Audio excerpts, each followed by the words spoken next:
এসেছে। আর ওই যে বটতলায় বাড়িটা, তাদের ওখানেই উঠেছে মা। তাহলে মনে হয় বড় মানুষ হবে। ওই যে ওই বাড়িটা তো মহাজনের। ওই বাড়িতে যখন উঠেছে তাহলে নিশ্চয়ই মান্যগণ্য কেউ হবে। ও মামা, আমার সব বন্ধুরা ওই গুরু মশাইয়ের কাছে পড়তে যাবো বলেছে। ঠিক আছে, তোর বাবাকে বলে দেখবো। ভালো মাস্টারের কাছে পড়লে ভালোই তো ছাত্র হতে পারবি নাকি? কালই বাবা জানো ওই নতুন পণ্ডিতের সাথে কথা বলে নাই, আমার সব বন্ধুরা যাবে বলেছে। ঠিক আছে রে বাবা, আরে ঠিক আছে। এখন যা দেখি মুখ টুক ধুয়ে আয়, তারপরে তোর ভাত বাড়ছি, আগে গরুগুলোকে দিয়ে আসি।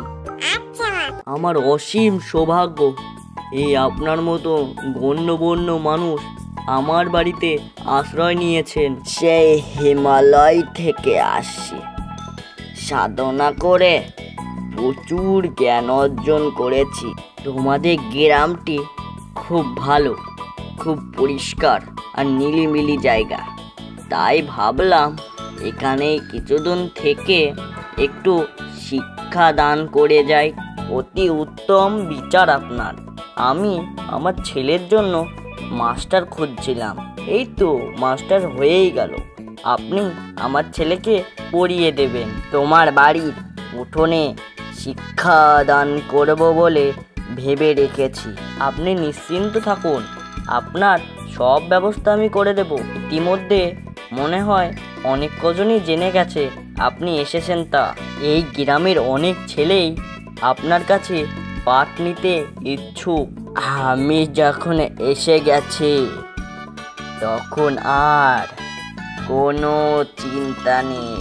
এই হানু, কোথায় যাচ্ছিস? বাবাকে মাঠে খাবার দিতে যাচ্ছি রে। শুনেছিস তো আমাদের বাড়িতে এক মস্ত বড় পণ্ডিত এসেছে। আরে জানি তো, আমি তো বাবাকে বলেছি ওই মস্ত বড় পণ্ডিত মশাইয়ের কাছে আমি পড়বো। আমার বাবাও তো ওই পণ্ডিতের কাছে জোর করে পড়তে পাঠাবে। তোর ভালো লাগে না? কেন রে, তুই লেখাপড়া করতে চাস না? পড়ালেখা আমার ভালো লাগে না। আরে ওই পণ্ডিত মশাইকে আমার কিরম লাগলো, খালি যেন কিছু খুঁজছে মনে হলো। হ্যাঁ, তোর ভুল ধারণা। তুই লেখাপড়া করতে চাস না বলে তোর এরকম মনে হচ্ছে। আমি তো কাল থেকেই পড়তে যাব। কি যে ও তো পড়াশোনা করিস, দূর, ভালো লাগে না। আর একটা কথা বুঝলাম না, আমার কথা বাবাও শুনতে চায় না, শুধু নামেই ছেলে ছেলে করে, কিন্তু আমার একটা কথা শোনে না। না রে, ওসব বলতে হয় না, বাবা তো ভালোর জন্যই বলে নাকি। থাক যাই, বাবা ওইদিকে অপেক্ষা করছে। দক্ষিণ প্রান্তে অনেক দূর চলে এসেছি আমরা।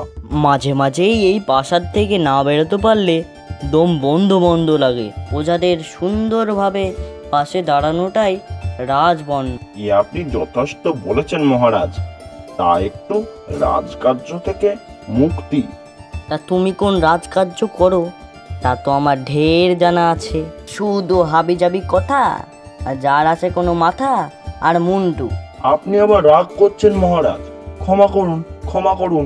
আবার বাড়াবাড়ি, তোমাকে নিয়ে আসাটাই ভুল হয়েছে আমার।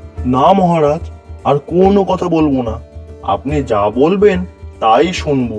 আপনার সাথে ছদ্মবেশে দেশের বিভিন্ন প্রান্তে ঘুরতে আমার খুব ভালো লাগে। সবসময় ওই রাজবাড়িতে থাকতে থাকতে একদম মনে হয় দম বন্ধ হয়ে যাচ্ছে। তাছাড়া এইরকম ভাবে ঘুরতেই তো আমার ভালো লাগে। উফ, শুধু বাজে কথা। এবার পা চালিয়ে চলো দেখি, একটা থাকার জায়গা খুঁজতে হবে। আচ্ছা মহারাজ। এই গ্রামের লোকগুলো খুব বোকা, সহজেই আমার সব কথা কেমন বিশ্বাস করে নিল। এই বোকা মহাজনটার বাড়ি বসে বসে আমি অন্য ধ্বংস করব, আর সুযোগ বুঝেই সব সোনা গয়না টাকা পয়সা নিয়ে চম্পট দেব, আর কেউ টেরও পাবে না।